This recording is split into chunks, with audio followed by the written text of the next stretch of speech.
아브라함이 하나님과 동행한 지 어느덧 25년이 훌쩍 지났습니다.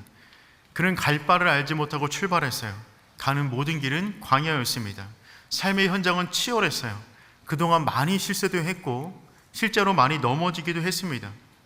그런데 그렇게 25년간의 세월을 보내는 동안에 어느덧 아브라함은 하나님을 비추는 맑은 제자가 되었습니다. 그래서 이방 사람들이 그의 삶의 모습을 가만히 보았을 때 그의 삶이 보이는 것이 아니라 그와 함께하고 있는 하나님을 비출 정도로 아브라함은 하나님을 반사하는 존재가 되었다는 것입니다. 오늘 말씀을 통하여 우리의 삶이 어떻게 하면 하나님을 비출 수 있을 것인가, 그 부분을 함께 묵상해 보도록 하겠습니다. 첫 번째는 이것입니다. 무슨 일을 하든지 하나님과 함께하라. 무슨 일을 하든지 하나님과 함께하라. 오늘 본문은 아비멜렉이 아브라함을 찾아오는 것으로부터 시작이 되어집니다. 아비멜렉과 아브라함의 첫 만남은 결코 유쾌하지가 않았습니다. 이들은 그 이후에 별로 서로 보고 싶지 않은 관계가 되었어요. 아브라함이 자신의 아내를 동석이나 속였고 그 바람에 블레셋 땅 가운데 한바탕 큰 소동이 벌어졌습니다. 그렇게 아브라함은 쫓겨나듯 그 도시를 빠져나오게 됩니다. 그리고 몇 년간의 시간이 흘렀어요. 그런데 어느 날 갑자기 아비멜렉이 군대 장관을 데리고 아브라함을 방문합니다. 우리 22절 말씀 함께 읽어보겠습니다. 그때에 아비멜렉과 아브라함에게 대하여 말하되 내가 무슨 일을 하든지 하나님이 너와 함께 계시도다. 아멘. 여러분 보십시오. 아비멜렉과 군대 장관 비골이 찾아왔는데요, 아비멜렉은 사람 이름이 아니라 블레셋 왕의 호칭이라고 말씀드렸어요. 비골 역시 마찬가지입니다. 사람의 이름이 아니라 블레셋의 군대 장관을 부르는 호칭이 비골입니다. 그러니까 지금 한 나라의 왕과 군대 장관이 한 노인 아브라함을 찾아온 것입니다. 이것은 매우 이례적인 사건이었어요. 여러분, 지금 블레셋은 애국과 국경을 마주하고 있습니다. 그만큼 군사력이 탁월한 국가였고요, 무역이 왕성한 도시였어요. 한 나라의 최고 권력자와 군대 장관이 함께 아브라함을 찾아와서 무엇을 요구하고 있냐면 상호 평화 조약을 맺자는 것입니다. 서로 공격하지 않는 평화 조약을 맺자라고 한 나라 왕이 찾아왔어요. 그것도 조약을 맺는데 당대에만 맺는 것이 아니라 자기의 세대를 뛰어넘어 3대까지 이어지는 유효한 평화 조약을 맺자라고 찾아온 것입니다. 23절 말씀 읽어보겠습니다. 그런즉 너는 나와 네 아들과 네 손자들에게 거짓되이 행하지 아니하기를 이제 여기서 하나님을 가리켜 내게 맹세하라. 내가 내게 후대한 대로 너도 나와 내가 머무는 이 땅에 행할 것이니라. 아멘. 아비멜렉은 아브람과 평화조약을 맺기를 원하는데 자신의 당대를 뛰어넘어 3대까지 이어지는 조약을 맺기를 원했습니다. 아니 왜요? 한 나라의 왕과 군대 장관이 찾아와서 한 개인인 노인에게 왜 3대까지 이르는 평화조약을 맺자라고 간청하고 있을까요? 아브라함의 삶 속에서 모든 일을 하든지 간에 하나님이 보였기 때문에 그렇습니다. 22절 말씀 다시 한번 읽어보겠습니다. 그때에 아비멜렉과 그 군대 장관 비골이 아브라함에게 대하여 말하 이르되 내가 무슨 일을 하든지 하나님이 너와 함께 계시도다. 아멘. 내가 무슨 일을 하든지 하나님이 너와 함께 계시도다. 여러분, 이 고백은요 정말 놀라운 고백이 아닐 수 없습니다. 아브라함이 한 말이 아니에요. 내가 무슨 일을 하든지 간에 하나님과 함께하고 있습니다. 아브라함이 한 말이 아니라 아브라함의 인생을 주목하여 지켜보았던 이방인들이 하는 말이 무엇이냐면 그의 삶 가운데 가득한 하나님의 임재를 목격했다는 것입니다. 25년간의 끊임없는 연단의 시간을 통하여 아브라함은 어느덧 하나님을 비추는 깨끗한 영혼의 사람으로 변화가 된 것입니다. 여러분, 살아가면서 우리가 이와 같은 평가를 받을 수만 있다면 이것보다 더욱더 복된 삶이 어떤 삶이 있겠습니까? 우리의 삶을 통하여 누군가가 말을 하는데 당신이 하는 모든 일을 통하여 하나님이 보여집니다. 아브라함은 세상의 관점으로 이해가 되지 않는 사람이었어요. 이해가 됩니까? 75세에 아들 낳겠다고 고향을 떠납니다. 25년 동안 아이를 못 낳았어요. 100세에 아들을 낳았어요. 그 이후에 또 다른 아들을 내어 보냅니다. 이 모든 것들은 세상의 공식으로는 이해가 되지 않는 거였어요. 그런데 세상의 관점에서 이해가 되지 않는 그 사람에게 한 가지 조건을 껴넣기 시작하면 모든 것이 이해되기 시작합니다. 그 조건은 무엇이냐면 하나님이 당신이 행하는 모든 일 가운데 함께 하십니다. 답이 없는 인생 가운데 하나님을 집어넣으면 해답을 보게 되는 것이죠. 그래서 아비멜렉은 고백할 수밖에 없었어요. 내가 하는 모든 일에 하나님이 함께 하시도다. 이 말을 원어적으로 보면 다음과 같은 의미가 있어요. 내가 하는 모든 일 속에 하나님께서 함께 하신다. 내가 하는 모든 일 속에 하나님께서 함께 하신다. 사랑하는 성도 여러분, 이 말이 세상이 우리를 바라보는 유일한 평가가 되기를 축복합니다. 세상이 우리를 향한 모습을 바라볼 때마다 답이 없을 수 있어요. 아니, 그렇게 예배한다고 문제가 풀린다고? 하나님 바라본다고 어떤 좋은 일이 생기겠어? 기도한다고 뭐 어떻게 된다고? 세상 사람들의 공식에 우리가 살아가는 방식은 답이 아니에요. 그런데 우리가 살아가는 모습을 가만히 보니까 평안한 거예요. 복이 임하는 거예요. 복의 통로로 살아가는 것입니다.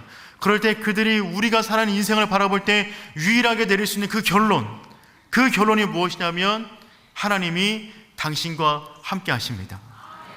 이 고백이 우리가 이 땅을 살아가는 그날 동안에 받을 수 있는 세상의 평가가 되기를 축복합니다. 그럴 때 우리는 세상 가운데 이런 말을 반드시 듣게 될 겁니다. 고린도 후서 6장 8절에서 10절까지 말씀입니다. 우리 함께 읽어보겠습니다. 우리는 속이는 자 같으나 참되고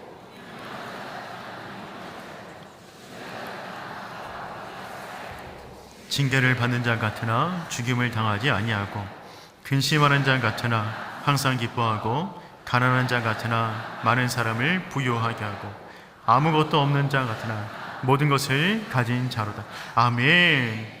아무것도 없는 것 같으나 모든 것을 가진 자로다. 세상 사람들 이해가 되지 않지만 우리의 인생 가운데 하나님이 비춰졌을 때 사람들은 우리와 함께 하신 그 하나님을 보게 될 것입니다. 여기서 우리에게 굉장히 중요한 사실이 있어요. 그것은 무엇이냐면 세상은 우리를 주목하고 있다는 것입니다. 아브라함의 인생을 아비멜렉이 끊임없이 주목해 보았습니다. 그리고 내린 결론이 하나님이 너와 함께하고 있다라는 고백이었어요. 지금도 우리 주변에 수많은 아비멜렉이 우리를 주목하여 보고 있어요. 우리는 우리만의 인생으로 끝나지 않습니다. 우리의 인생은 반드시 하나님과 직접적으로 연결되어 있어요. 우리는 창이에요. 하나님을 보여주는 창입니다. 그 창이 더러우면 보여지는 바깥 세상이 더러운 겁니다. 그 창이 왜곡되어 있으면 그 창을 통하여 보여지는 바깥 세상은 왜곡되어져 있는 거예요. 그 창이 깨져 있으면 그 창 너머에 있는 것 별로 보고 싶지가 않아요. 그러므로 사랑하는 성도 여러분, 우리가 살아가는 모든 날 동안에 나와 하나님이 함께하고 있다, 나의 인생은 나로 끝나는 것이 아니라 하나님을 비출 것이다 라고 하는 거룩한, 높은, 깊은 사명감을 안고 살아갈 수 있는 저와 여러분 되기를 축복합니다. 성도의 최고의 권위는 가진 소유에서 나오지 않아요. 많이 가졌다고 하여서 그 사람의 권위가 세워지는 것 아닙니다. 성도의 진짜 권위는 존재감에서 나와요. 하나님과 함께하는 사람이다. 가진 것과 상관없어요. 그 사람은 하나님과 함께한다. 그 사람이 행하는 모든 일 가운데 하나님이 보이고 있다. 그 사실에서 성도의 존재감이 나타나는 것입니다. 세상이 감당할 수 없는 그 무거운 존재감, 그것을 드러낼 수 있는 하나님의 사람 되기를 축복합니다. 두 번째, 하나님 앞에서 갈등을 해결해야 합니다. 모든 일 가운데 하나님을 비추기를 원한다면 우리 삶 가운데 벌어지는 모든 갈등 역시 하나님 앞에서 해결해야 되는 것입니다. 아비멜렉이 조약을 맺자고 찾아왔어요. 그러니까 이 조약 가운데 우위에 서 있는 사람은 아브라함입니다. 아비멜렉이 와서 간청을 하는 거잖아요. 그런데 이때 아브라함은요, 갑자기 우물 이야기를 꺼냅니다. 우리 25절 말씀 함께 읽어보겠습니다. 아비멜렉의 종들이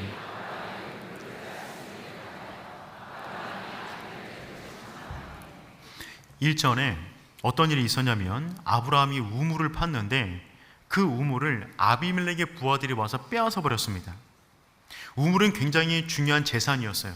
광야 가운데 우물이 없으면 생존할 수가 없습니다. 아브라함이 그 우물을 팠고 우물이 나왔는데 아비멜렉의 부하들이 와서 그 우물을 빼앗아간 일을 지금 말하는 것입니다. 아비멜렉은 이 말을 처음 듣는 이야기였어요. 너무나 당황스러워합니다.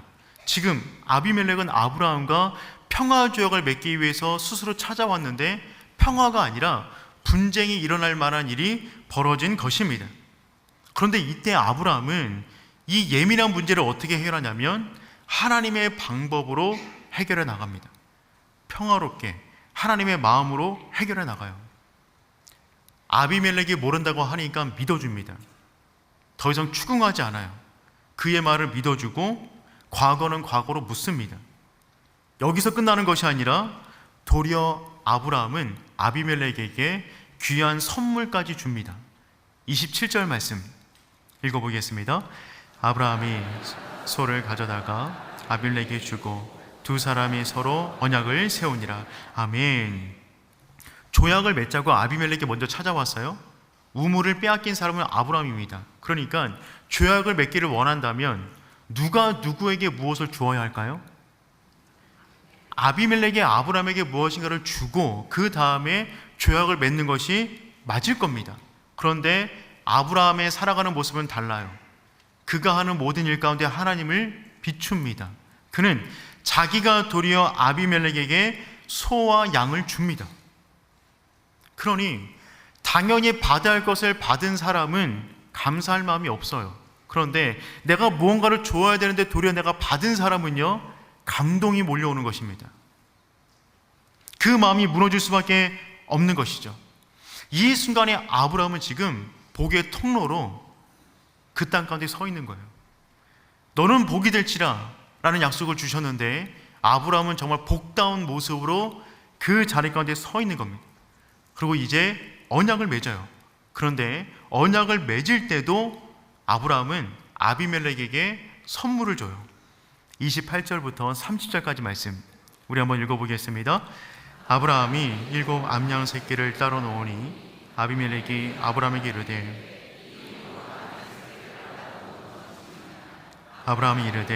너는 내 손에서 이 암양 새끼 7을 받아 내가 이 우물 판 증거를 삼으라 하고. 아멘. 아비멜렉은 이미 뜻밖의 선물을 받았어요. 양과 소를 받았어요. 너무 감사해요. 너무 미안해요.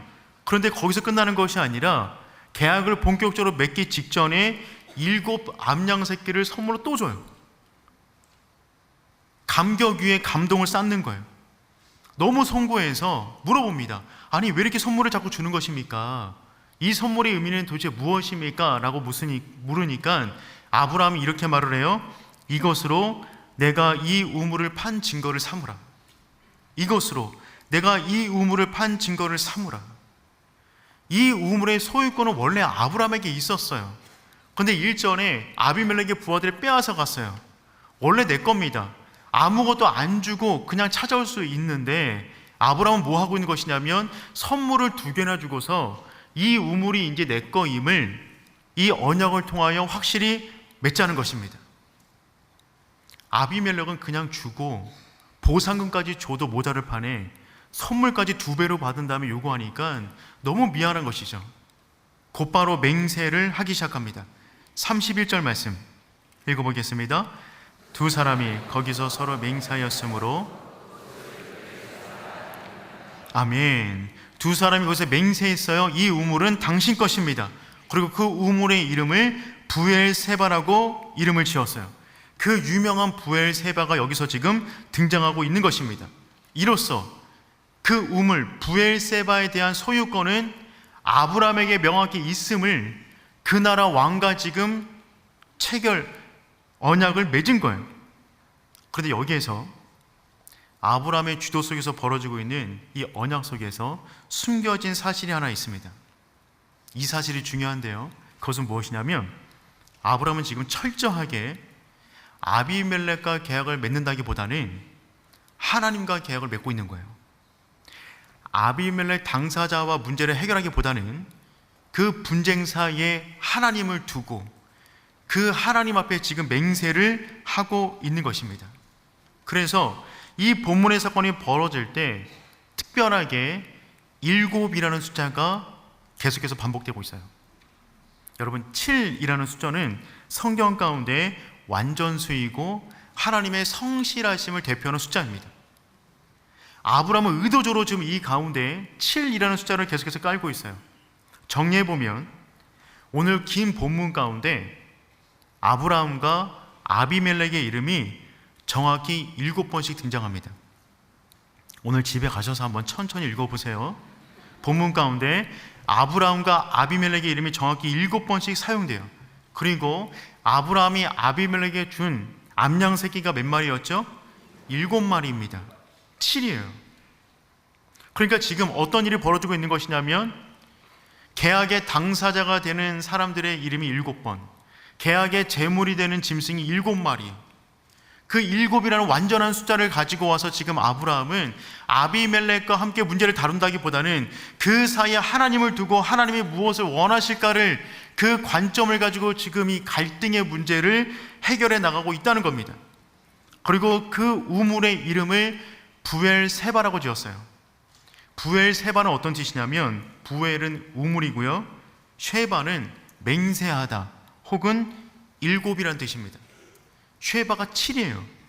그러니까 부엘세바라는 우물의 이름의 뜻은 무엇이냐면 7의 우물 혹은 맹세의 우물이 되는 것입니다. 아브라함은 아비멜렉이 모르겠지만 철저하게 지금 하나님 앞에서 이 계약들을 해나가고 있는 거예요. 더군다나 이 계약 이후에 아브라함은 그곳에 에셀나무를 심습니다. 우리 33절 34절 말씀 한번 읽어보겠습니다. 아브라함은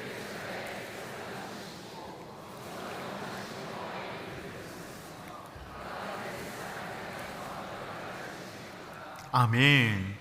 그 계약 이후에 그 우물의 이름을 부엘세바라고 지은 다음에 그곳에다가 에셀나무를 심었어요. 이 에셀나무는 시내 반도에 서식하는 상록수인데 재질이 단단하고 키가 커서 큰 그늘을 만들어줍니다. 광야 가운데 있지만 생명력이 강해서 그 푸름이 오래가기 때문에 그 나무의 상징은 무엇이냐면 하나님의 은혜예요. 에셀나무 자체가 하나님의 은혜를 상징하는 대표적인 나무입니다. 즉 지금 아브라함은 어떻게 지금 이 계약을 끌고 가고 있는 것이냐면 갈등의 문제가 벌어졌지만 이것을 인간 대 인간으로 해결하는 것이 아니라 그 갈등 사이에 하나님을 두어 나는 하나님 앞에서 이 문제를 해결해 나갑니다라는 고백을 끊임없이 해 나가고 있는 거예요. 그래서 아브라함은 이 갈등의 문제를 해결하는 일에 있어서도 하나님을 온전히 비추고 있는 것입니다. 우리가 평안하게 잘 나갈 때는 우리의 모습을 통하여 하나님을 얼마든지 보여줄 수 있어요. 그런데 막상 갈등의 문제가 벌어졌을 때, 특별히 경제적인 문제 속에서 갈등의 문제가 벌어지면 그 가운데 하나님의 모습을 드러내기가 참 어렵습니다. 근데 아브라함은 그 가운데 속에서라도 온전히 하나님을 지금 보여주는 방식으로 이 문제를 해결하고 있는 것이죠. 아브라함이 이렇게 조약을 맺는 것은 세상 사람들의 눈에는요 어리석어 보입니다. 손해보는 것 같아요. 내 우물이잖아요. 내 우물인데 이 사람이 빼앗아 갔잖아요. 그렇다면 계약을 맺을 때 더군다나 이 사람들이 먼저 찾아와서 제발 맺어달라고 요청하는 입장이라면 그 우물 사용권을 미리 받고 그 다음에 소유권도 내 거니까 내가 가진 다음에 계약을 맺는 것이 맞을 거예요. 세상 사람들의 모습에는 지금 아브라함이 손해보는 것만 같습니다. 어리석어 보여요. 근데 아브라함은 그것이 중요한 것이 아니라 하나님 앞에서 이 문제를 어떻게 해결할 수 있는 것인가가 더욱더 중요한 사람이었어요. 그리고 놀라운 것은 하나님은 이 사건을 통하여 하나님께서 약속하신 두 번째 선물인 땅을 아브라함에게 주십니다. 이건 정말 놀라운 사실입니다. 오늘 설교 가운데 이 부분이 가장 중요한 부분이에요. 여러분, 오늘 맹세한 그 우물의 이름이 뭐라고요? 부엘세바입니다. 부엘세바라는 단어를 꼭 기억하셨으면 좋겠어요. 이 부엘세바는 이스라엘의 국경선으로 그어집니다. 사사기 20장 1절 말씀 우리 한번 읽어보겠습니다. 예, 모든 이스라엘 자손이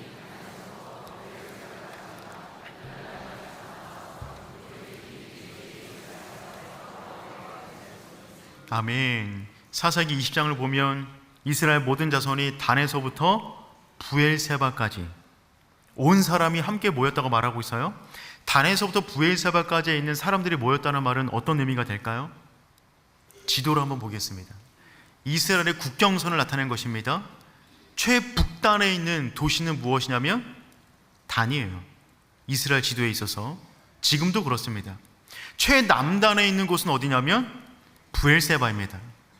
단에서부터 부엘세바까지가 이스라엘 전체 땅이고, 이 땅이 어떤 땅이냐면 하나님이 내가 너와 네 자손에게 반드시 주리라 라고 말씀하셨던 그 땅의 경계가 되는 것입니다. 그래서 성경 가운데 단에서부터 부엘세바까지라는 표현이 나오면 그 표현은 어떤 표현이냐면 이스라엘 전체를 말하는 거예요. 3장 20절 말씀 우리 한번 읽어보겠습니다. 단에서부터 부엘세바까지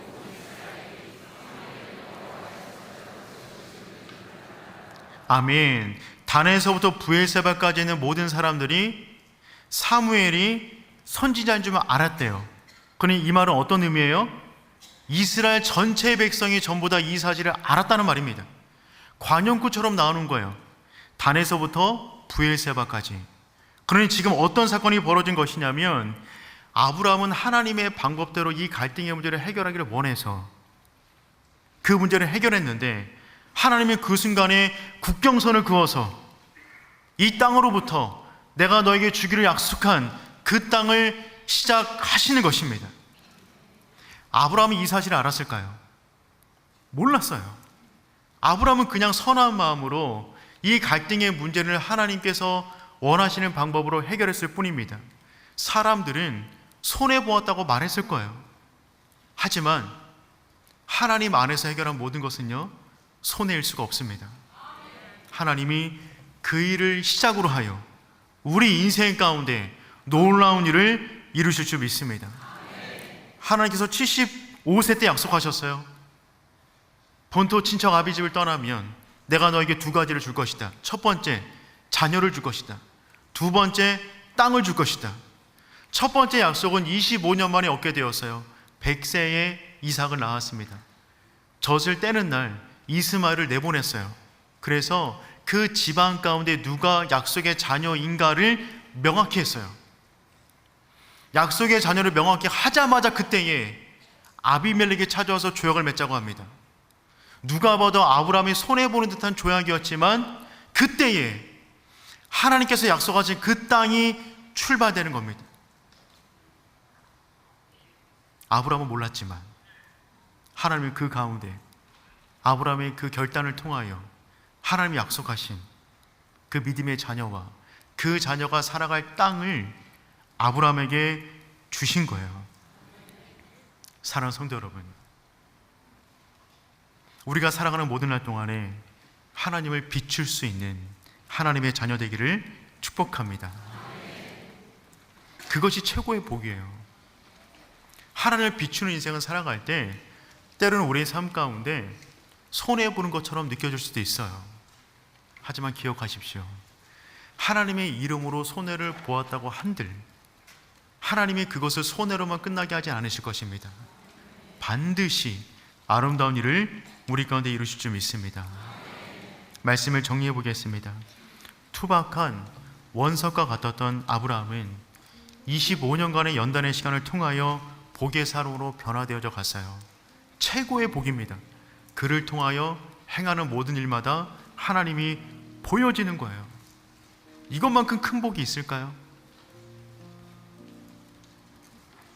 마치 의미 없어 보이는 돌덩이, 탄소덩이, 그 원석이 고 앞과 고 온에서 연단되었을 때 빛나는 다이아몬드가 되듯이 아브라함은 그렇게 서서히 보석 같은 믿음을 얻게 되는 것입니다. 그래서 이방 사람들이 그의 인생을 보더라도 그만 보이는 것이 아니라 그 속에서 함께하는 하나님이 함께 보여지는 것이죠. 사랑하는 성도 여러분, 지난 일주일 동안 우리의 삶을 통하여 무엇을 비치셨습니까?